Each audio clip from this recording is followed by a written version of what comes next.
الحمد للہ وکفا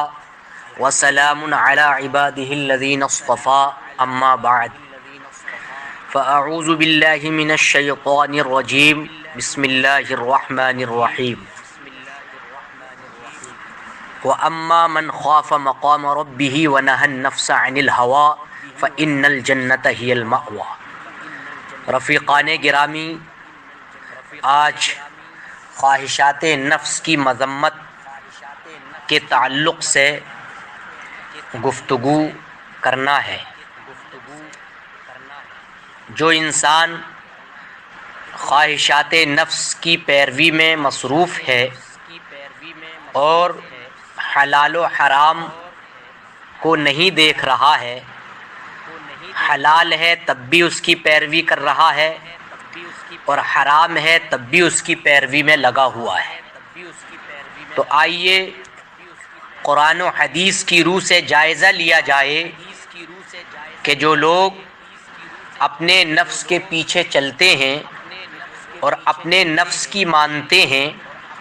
اور شریعت کے قانون کو پس پشت ڈالتے نظر آتے ہیں، ان کی مذمت کس طریقے سے وارد ہوئی ہے اور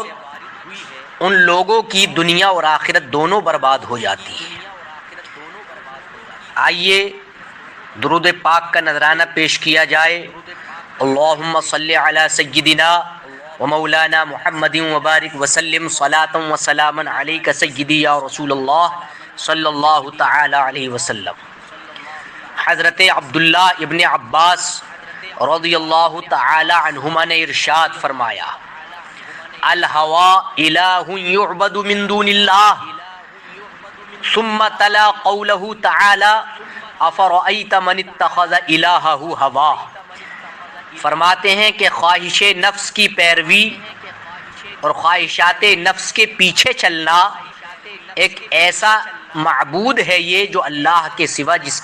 جس کی پرستش گویا کہ کی جاتی ہے، یعبد من دون اللہ۔ اور اس کے بعد پھر حضرت رئیس المفسرین حضرت عبداللہ ابن عباس رضی اللہ تعالی عنہما نے اللہ تبارک و تعالی کے قول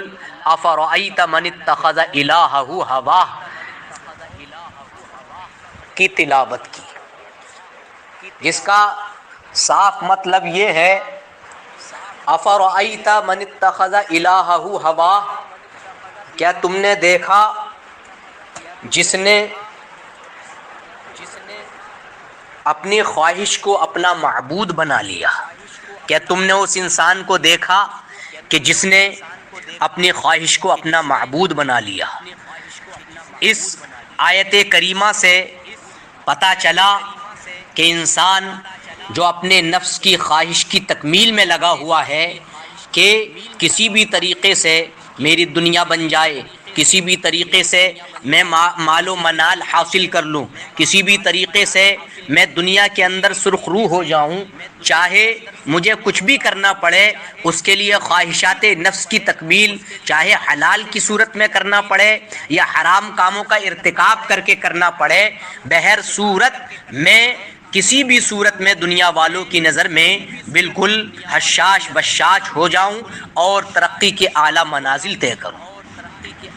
لیکن میری عوام اہل سنت سے یہ گزارش ہے کہ دیکھیے، غور کریں، قرآن کریم کی آیت کو پڑھیں، افرأیت من اتخذ الہہ ہواہ۔ اللہ تبارک و تعالی نے صاف ارشاد فرما دیا، کیا تم نے اسے دیکھا کہ جس نے اپنی خواہش کو اپنا معبود بنا لیا؟ اور دوسری جگہ آیا وَلَٰكِنَّكُمْ فَتَنْتُمْ أَنفُسَكُمْ وَلَٰكِنَّكُمْ فَتَنْتُمْ أَنفُسَكُمْ۔ یہ بھی اللہ تبارک و تعالی نے قرآن کریم میں اپنے کلام مقدس میں ارشاد فرمایا کہ وَلَٰكِنَّكُمْ فَتَنْتُمْ أَنفُسَكُمْ، جس سے حضرت اکرمہ اس کی وضاحت کرتے ہیں کہ اس سے مراد بھی یہی ہے، یعنی شہوات، سمجھے؟ تو اس طریقے سے مذمت جگہ جگہ اس کی آئی ہے۔ اور اے میرے سنی مسلمانوں، جو میں نے ابھی آیت کریمہ پڑھی، وَلَٰكِنَّكُمْ فَتَنْتُمْ أَنفُسَكُمْ، مگر تم نے اپنی جانیں فتنے میں ڈالی، تو تم نے اپنی جانیں فتنے میں ڈالی کفر و نفاق اختیار کر کے۔ لیکن حضرت اکرمہ نے اس کی تفسیر یعنی بالشہوات سے کی ہے، یعنی تمہارے نفس نے کفر اختیار کرنے کو چاہا تو کفر کو ترجیح دی العیاذ باللہ رب العالمین، اور تمہارے نفس نے نفاق اختیار کرنے کو چاہا تو تم نے نفاق کو ترجیح دی العیاذ باللہ رب العالمین۔ تو حضرت اکرمہ نے اس ارشاد باری تبارک و تعالی کے تحت یہی فرمایا کہ انسان نے، تم لوگوں نے اپنی جانوں کو فتنے میں ڈالا۔ اس فتنے میں ڈالنے کا مطلب کیا ہے؟ مطلب یہی ہے کہ تم نے اپنی مرضی سے، کسی انسان نے کفر اختیار کیا تو کفر میں مبتلا ہو گیا معاذ اللہ، اور کسی نے نفاق اختیار کیا تو نفاق میں مبتلا ہو گیا معاذ اللہ، اور مطلب یہ ہے طریقے کے برے کاموں میں مبتلا ہو گیا۔ تو اے میرے سنی بھائیوں، میں آپ کو یہ پیغام پہنچانا چاہتا ہوں، اگر اللہ کے محبوب و مقدس بندے بننا چاہتے ہو اور اللہ کے برگزیدہ بندہ بننا چاہتے ہو تو ضروری یہ ہے کہ خواہشات نفس کی پیروی سے بالکل دور ہو جاؤ اور اپنے آپ کو اس میں لگا لو کہ جس چیز کا اللہ اور اس کے رسول صلی اللہ تعالی علیہ وآلہ وسلم نے حکم دیا ہے، سمجھے؟ اور دوسری جگہ ارشاد فرمایا گیا وَغَرَّتْكُمُ الْأَمَانِيُّ حَتَّى جَاءَ أَمْرُ اللَّهِ وَغَرَّكُمْ بِاللَّهِ الْغَرُورُ۔ یہ بھی فرمایا گیا کہ آرزوؤں نے، امیدوں نے تمہیں دھوکے میں مبتلا کر دیا یہاں تک کہ اللہ کا حکم آیا، یعنی موت آئی۔ وَغَرَّكُمْ بِاللَّهِ الْغَرُورُ، اور اس کی وضاحت بھی جگہ جگہ ملتی ہے کہ شیطان نے تمہیں اللہ تبارک و تعالی نے جو احکام کا یعنی حکم دیا نمازیں پڑھنے کا اور بھی شریعت کے قوانین پر عمل کرنے کا، تو شیطان نے تم کو اس سے دھوکے میں ڈال دیا۔ اور بہت ساری احادیث طیبات میں بھی نبی کریم صلی اللہ تعالی علیہ وسلم نے فرمایا، آقا کریم صلی اللہ تعالی علیہ وسلم نے فرمایا طاعت الشہوت داء وعصیانها دواء،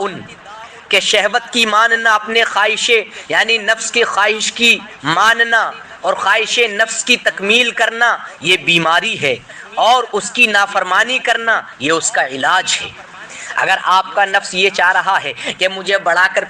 کر کے پیش کیا جائے، دنیا والوں کے سامنے میرا چرچا ہو، دنیا والوں کے سامنے میرا جاہ و جلال بالکل سب ماننے لگیں اور میں پورے جہان کے اندر چھا جاؤں، مشہور ہو جاؤں، تو یاد رکھو یہ حقیقت میں تباہی اور بربادی کا ذریعہ ہے۔ بلکہ جو بھی آپ کام کریں، نیک عمل کریں، اس کا مقصد یہ ہونا چاہیے کہ اس کام سے، اس نیک کام سے اللہ راضی ہو جائے اور اس کا رسول راضی ہو جائے۔ طاعت الشہوت دواء، طاعت الشہوت داء وعصیانها دواء۔ بتائیے اس سے یہ ثابت ہوا کہ اگر آپ اپنی انا کو ختم کرنا چاہتے ہیں، اپنے یعنی اندر جو تعلی کا شیطان پل رہا ہے، جو تعلی کا بھوت سوار انسان کے اندر ہو جاتا ہے، اگر اس عفریت کو، اس بھوت کا علاج کرنا چاہتے ہیں تو اس کا علاج کسی دنیاوی ڈاکٹر کے پاس نہیں ملے گا، اس کا علاج کسی دنیاوی حکیم کے پاس نہیں ملے گا، اس کا علاج کسی دنیاوی فلسفی کے پاس نہیں ملے گا، اس کا علاج کسی دنیاوی یعنی ماہر کے پاس نہیں ملے گا، بلکہ آقا کریم رؤوف الرحیم ہادی برحق صلی اللہ تعالی علیہ وآلہ وسلم نے فرما دیا اگر تمہیں خواہش نفس کا یعنی علاج، شہوت کا علاج کرنا ہے تو فرماتے ہیں وعصیانها دواء۔ اگر تمہارا نفس اس بات کو چاہ رہا ہے کہ آج جماعت میں شرکت نہ کی جائے تو نفس کی مخالفت کر کے جماعت میں حاضری کو اپنے لیے لازم کر لو، اس کا علاج ہو جائے گا۔ اگر آپ کا نفس چاہ رہا ہے آج فرض روزہ چھوڑا جائے تو اس خواہش نفس کی مخالفت کر کے روزے کو اپنے اوپر لازم کر کے روزہ رکھ لو، تو خواہش نفس کی مخالفت، جب نفس کی مخالفت ہو گئی تو یہی مخالفت اس بیماری کا علاج بن گیا ہے۔ آپ کا نفس یہ چاہ رہا ہے آج گناہ کا ارتکاب کروں تو اس کی مخالفت کرو، گناہوں کے ارتکاب سے بچ جاؤ گے، یہی اس کا علاج ہے۔ آپ کا نفس یہ چاہ رہا ہے کہ آج قرآن کریم کی تلاوت نہ کی جائے تو اس نفس کی مخالفت کر کے قرآن کریم کی تلاوت کرو۔ تو انشاءاللہ جب اس طریقے سے خواہشات نفس کی مخالفت کر کے اس کا علاج کرو گے تو میں دعوے کے ساتھ کہتا ہوں کہ یہاں بھی کامیاب ہو جاؤ گے اور آخرت میں بھی کامیاب و کامران ہو جاؤ گے۔ اور ایک جگہ حضرت مولا علی مشکل کشا نے فرمایا، قال علی بن ابی طالب رضی اللہ تعالی عنہ، کہ حضرت علی بن ابی طالب رضی اللہ تعالی عنہ نے ارشاد فرمایا، اخاف علیکم اثنتین، مجھے تم پر دو باتوں کا اندیشہ ہے، دو باتوں کا میں اندیشہ کرتا ہوں۔ نمبر ایک، اتباع الہوى وطول الامل، ایک تو خواہشات نفس کی پیروی کا اندیشہ کرتا ہوں، اور دوسرا امید کی درازگی کا، کہ انسان خواہشات نفس میں لگ جاتا ہے، اس کی ماننے میں لگ جاتا ہے تو جائز و ناجائز نہیں دیکھتا اور گناہوں میں مبتلا ہو جاتا ہے، اور انسان کی جیسے جیسے عمر بڑھتی رہتی ہے امیدیں دراز ہوتی چلی جاتی ہیں، امیدیں لمبی ہوتی چلی جاتی ہیں۔ حضرت مولا علی مشکل کشا نے فرمایا دو چیزوں کا اندیشہ مجھے تم پر ہے، ایک تو اتباع ہوا، دوسرا طول عمل۔ فإن اتباع الہوى یصد عن الحق، اس لیے کہ جب انسان خواہشات نفس کی پیروی میں لگ جاتا ہے تو اب وہ حق سے اس کو وہ روک دیتی ہے وہ چیز، اور طول عمل جو لمبی لمبی امیدیں رکھتا ہے تو وہ آخرت کو بھول جاتا ہے، جس کی امیدیں لمبی ہوتی ہیں تو آخرت کو وہ بھول جاتا ہے۔ اس لیے میری عوام اہل سنت سے عموماً اور خواص اہل سنت سے بالخصوص درخواست ہے، میں یہ کہنا چاہتا ہوں کہ ہم جو بھی کام کریں اللہ اور اس کے رسول کی رضا کے لیے کریں، اور ہم اس طریقے سے اگر کریں گے تو انشاءاللہ ہماری دنیا اور آخرت دونوں آباد ہو جائیں گی۔ میں دعا کرتا ہوں اللہ تبارک و تعالی ہم سب کو عمل خیر کی توفیق عطا فرمائے، دارین کی سعادتوں سے مالا مال فرمائے۔ وآخر دعوانا ان الحمد للہ رب العالمین۔ السلام علیکم ورحمۃ اللہ